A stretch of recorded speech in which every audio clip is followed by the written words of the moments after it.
Bismillahirrahmanirrahim. Assalamualaikum warahmatullahi wabarakatuh. Pada kesempatan kali ini saya kembali akan membahas mengenai materi Fisika SMA kelas 10 semester 1, yaitu materi Hakikat Fisika.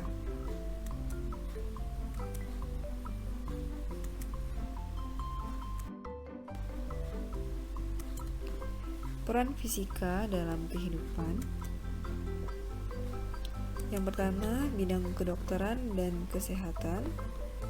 Sinar ronsen untuk mendeteksi patah tulang, sinar laser untuk memecahkan batu ginjal, USG untuk mendeteksi kondisi bayi dalam rahim, sinar gamma untuk proses sterilisasi alat bedah.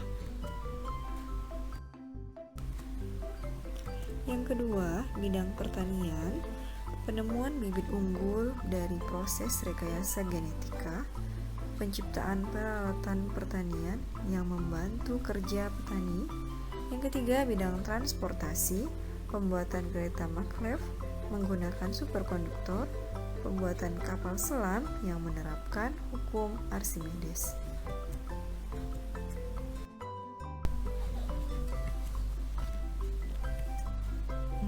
Bidang industri, penggunaan sonar dalam industri kelautan, penggunaan gelombang akustik untuk mendeteksi kandungan gas atau minyak bumi, penggunaan scanning ultrasonik untuk mendeteksi retak dalam struktur logam.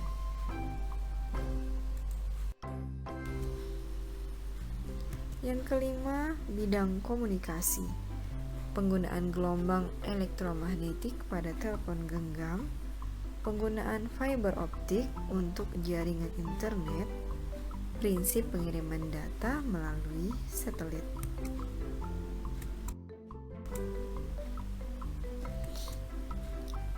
Yang keenam, bidang energi, penggunaan generator sebagai penghasil energi listrik, penggunaan unsur radioaktif sebagai reaktor nuklir, penggunaan sel surya sebagai energi alternatif.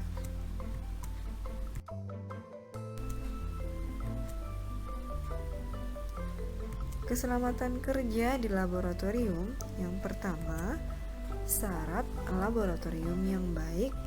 Pertama, kelengkapan alat keselamatan, nomor telepon penting seperti pemadam kebakaran atau petugas medis.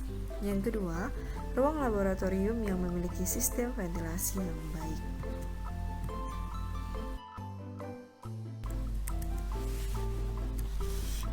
Ketiga, ruangan lab harus ditata dengan rapi. Jika perlu, berikan denah atau panduan penempatan bahan kimia dan peralatan percobaan di rak agar semakin memudahkan mencarinya. Keempat, alat keselamatan kerja harus selalu tersedia dan dalam kondisi yang baik dan siap pakai.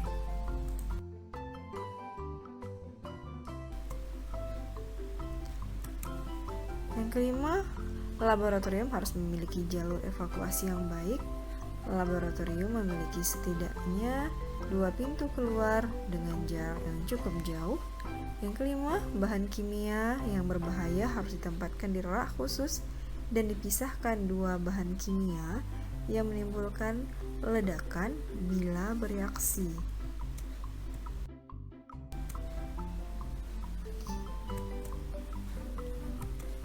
2. Alat keselamatan kerja di laboratorium. Yang pertama, pemadam kebakaran. Yang kedua, eye whistle. Yang ketiga, water shower. Keempat, kotak P3K. Yang kelima, jas lab. Yang keenam, peralatan pembersih. Ketujuh, obat-obatan. Kedelapan, kapas. Kesembilan, plaster pembalut. Dan yang ke-10, aturan-aturan keselamatan kerja.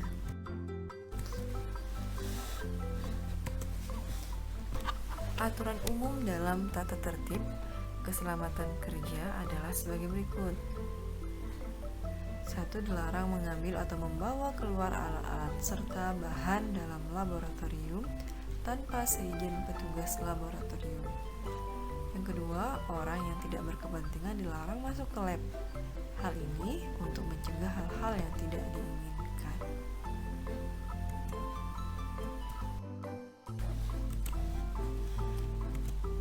3. Gunakan alat dan bahan sesuai dengan petunjuk praktikum yang diberikan. 4. Jangan melakukan praktikum sebelum mengetahui informasi mengenai bahaya bahan kimia, alat-alat dan cara pemakaiannya. 5. Bertanyalah jika Anda merasa ragu atau tidak mengerti saat melakukan percobaan.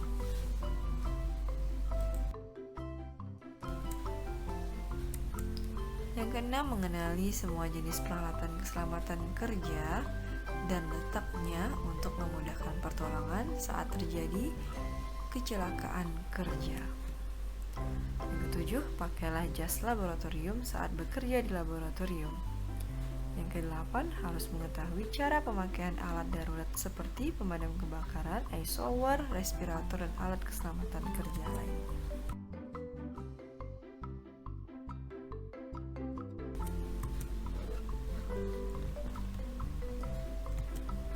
9. Jika terjadi kerusakan atau kecelakaan, sebaiknya segera melaporkan ke petugas laboratorium.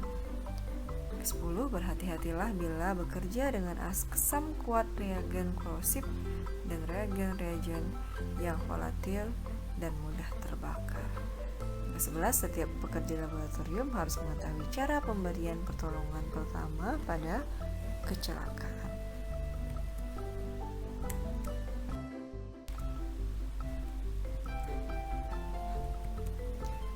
12. Buanglah sampah pada tempatnya.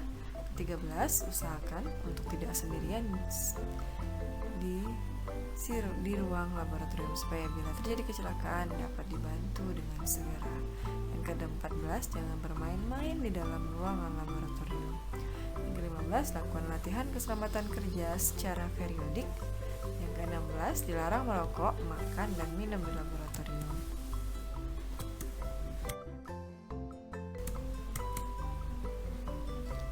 Lambang-lambang bahaya ini bisa kita lihat. Lambang-lambang bahaya ada animal hazard, sub-instrument hazard, heat hazard, glassware hazard, chemical hazard, electrical hazard, air and fish hazard, fire hazard, biohazard, laser radiation hazard, radioactive hazard, explosive hazard.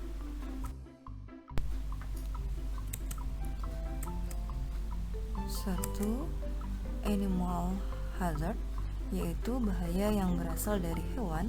Mungkin saja hewan itu beracun karena telah disuntik bermacam-macam zat hasil eksperimen atau dapat menggigit dan mencakar.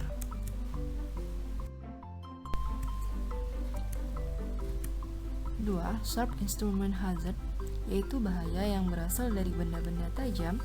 Benda ini jika tidak dapat digunakan dengan benar, maka dapat melukai. 3. Heat hazard, yaitu bahan yang berasal dari benda yang panas. Tangan akan kepanasan jika menyentuh benda tersebut dalam keadaan aktif atau menyala.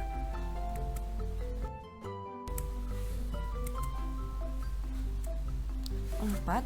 Glassware hazard, yaitu bahaya yang berasal dari benda yang mudah pecah seperti gelas kimia. 5. Chemical hazard, yaitu bahaya yang berasal dari bahan kimia. Bisa saja bahan kimia itu dapat membuat kulit kita gatal dan iritasi. 6. Electrical hazard, yaitu bahaya yang berasal dari benda-benda yang mengeluarkan listrik.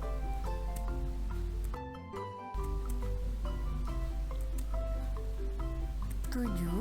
Eye and face hazard, yaitu bahaya yang berasal dari benda-benda yang dapat membuat iritasi pada mata dan wajah. Gunakan masker atau pelindung wajah sebelum menggunakan bahan tersebut. 8. Fire hazard, yaitu bahaya yang berasal dari benda yang mudah terbakar, contohnya korosin dan spiritus. 9.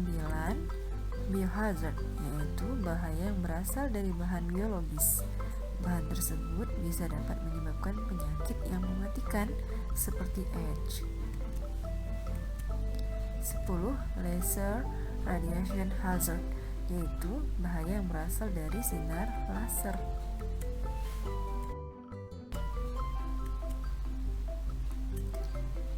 11.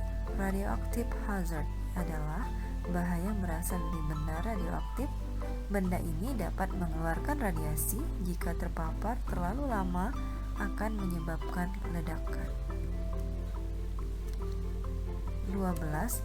Explosive hazard, yaitu bahaya yang berasal dari benda yang mudah meledak. Jauhkan benda tersebut dari api.